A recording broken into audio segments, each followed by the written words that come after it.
반갑습니다, 여러분. 오늘은 전류와 저항에 대해서 한번 알아보도록 하겠습니다.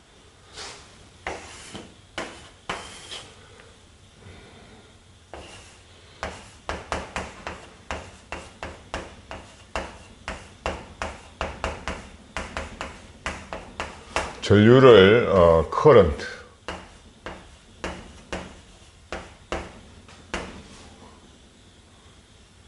저항을 resistance,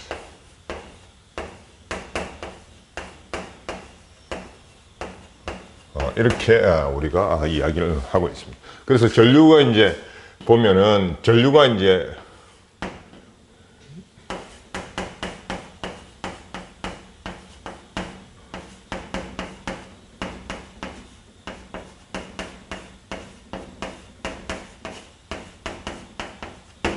그러면은 도선 내에서 전류가 흘러가는데 이 전류가 도대체 어떻게 흘러가느냐, 그거를 한번 생각을 해보도록 하겠습니다.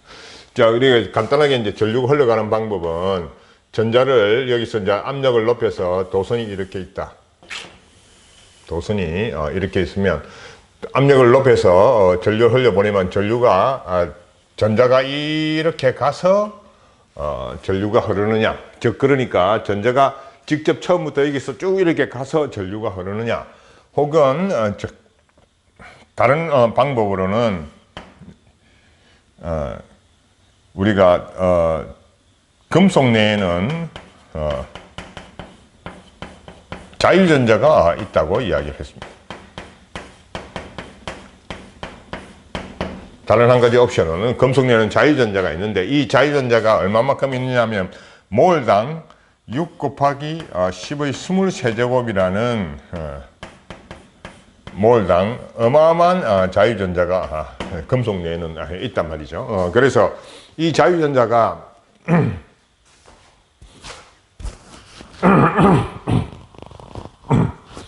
자유전자가 가만히 있느냐면은 그렇지 않아요. 자유전자가 금속 내 자유전자가 있는데 이놈들이 엄청난 빠른 속도로 이렇게 지맘대로 이렇게 돌아다니고 있다.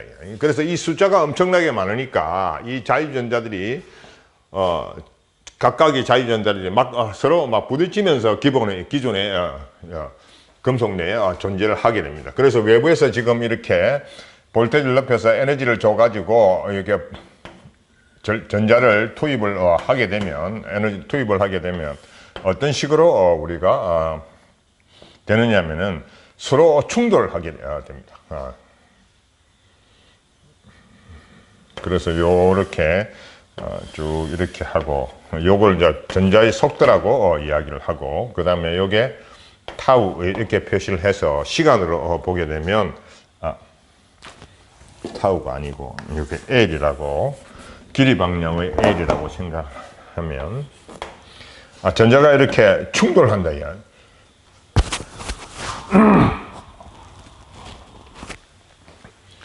전자가 이렇게 충돌하기 때문에 요렇게 처음에 충돌하고 난 후에 에너지를 옆에 전해주고, 그 다음에 다시 충돌해서 옆으로 에너지를 전해주고, 다시 충돌해서 에너지를 옆으로 전해주고, 이런 식으로 전도가 일어나느냐, 두 가지를 우리가 생각을 할 수 있습니다. 그래서 살펴보니까 자유전자가 이미 이제 답을 이야기했지만 자유전자가 엄청나게 많기 때문에 이런 식으로 전도 메커니즘이 일어나더라. 그래서 이에 대해서 공부를 해보도록 하겠습니다. 그래서 자유전자가 이제 탕 충돌해서 퉁퉁퉁 충돌을 해가지고 옆으로 이동을 하는 거기 때문에 우리가 그때의 속도를 VD 이렇게 합니다.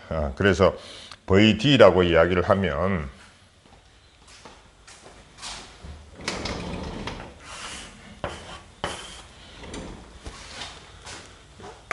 VD를 뭐라고 해요? 드리프트 벨로시티.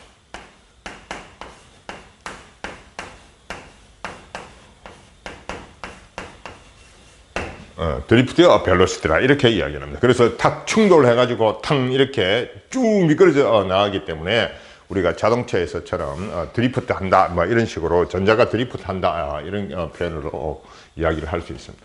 그 다음에 여기에서 여기까지 충돌하면 다음 충돌 때까지를 우리가 L이라고 이렇게 표시를 하면 지금 이제 L이라고 표현을 해서 요게 L, 요거는 뭐라고 이야기를 하느냐, 다음 충돌에서 충돌까지 거리를 이야기를 하는데, 요거는 민 프리패스 이렇게 표현합니다.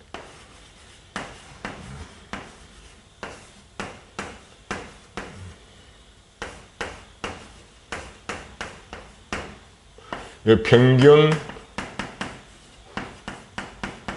자유 행동 이렇게 표시를 합니다.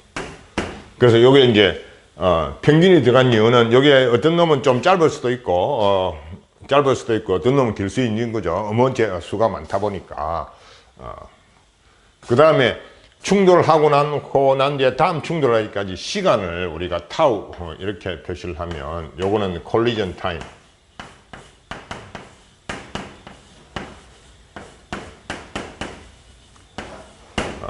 그래서 충돌 시간 이렇게 표현.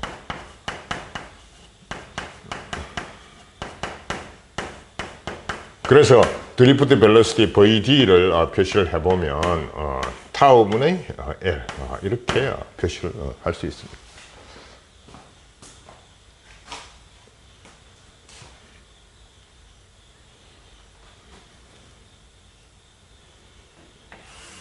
그러면 이제 전류를 흐르는 전류 I를 우리가 이렇게 표시를 해보면, 전류 I가 어떤 게 이제 의존하느냐, 아니 어떤 게 전류 I의 정의를 해보면, I의 정의,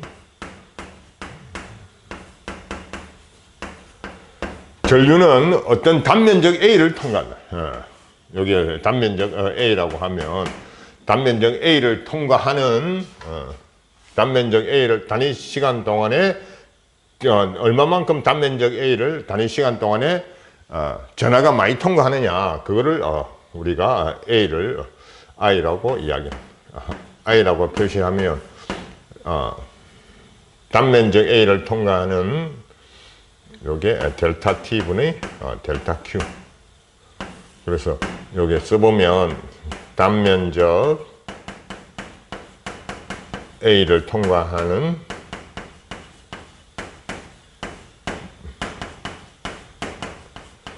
단위 시간 동안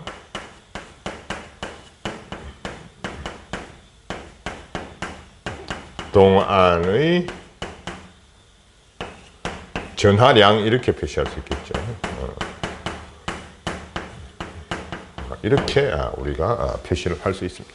그래서 우리가 전류가 이제 쭉 나오는데, 내가 이제 이걸 설명을 했고, 이제 사실은 이제 드리프트 벨로시티를 이렇게 계산하고 우리가 해보면, 드리프트 벨로시티는 그렇게 크지는 않아요. 평균 값은 그렇게 크지 않다. 근데 전류의 속도는 굉장히 빠르죠. 굉장히 빠르다. 그거는 이제 어떻게 통상 설명을 하느냐 하면은, 우리가 부산에서 서울까지 물을 보낸다고 생각을 해보도록 합시다. 물을 보낸다고 생각을 하는데, 호스를 일단 깔아야 되겠죠. 호스를 쭉 깐다. 호스를 쭉 깔았는데, 이 호스에 아무것도 없는 상태에서 호스를 깔고 여기서 밸브를 열어서 물을 보내면 서울까지 도달하는 데는 상당한 시간이 걸릴 겁니다. 근데 호스 안에 물이 가득 차 있다고 생각을 해보도록 합시다. 호스 안에 물이 가득 차 있으면,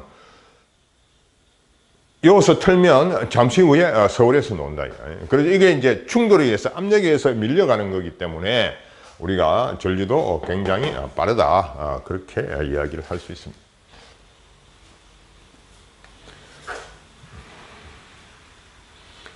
그 다음에 저항이라는 걸 한번 생각을 해보자. 저항이라는, 여기에 제일 중요한 게 오음의 법칙이 있다.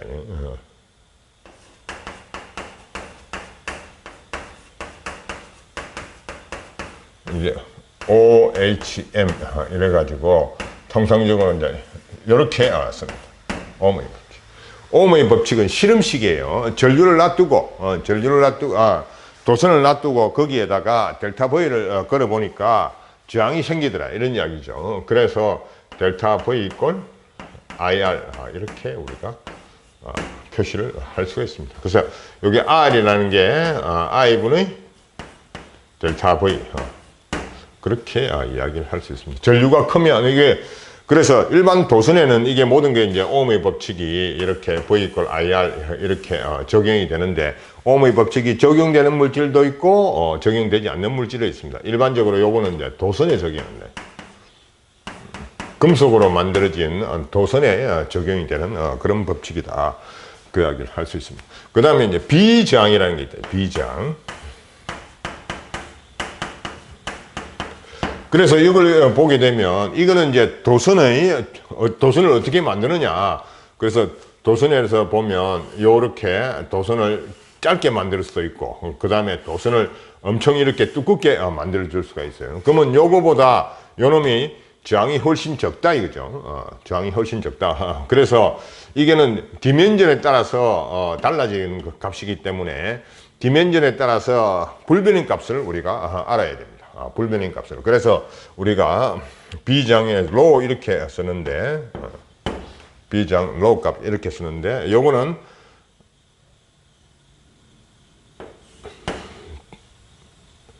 길이에 비례하고 그 다음에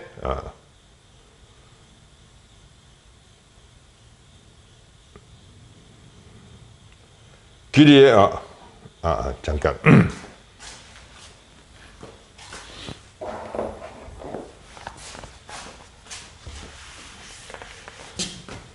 그래서 이거는 이제 물질마다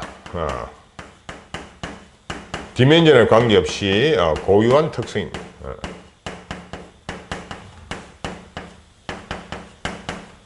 주로 이제 금속을 이야기를 합니다. 그래서 비장을 로우라고 이렇게 쓰는데 그래서 B랑 이렇게 비장이 있다고 생각을 하면 우리가 저항이라는 거는 어떻게 비장에다가 길이 L이 길어지면 저항이 커지고 면적이 커지면 저항이 작아진다. 이렇게 이야기를 할 수 있습니다. 그거는 이제 물질마다 생하는 비저항이다. 이렇게 표시를 할 수 있습니다.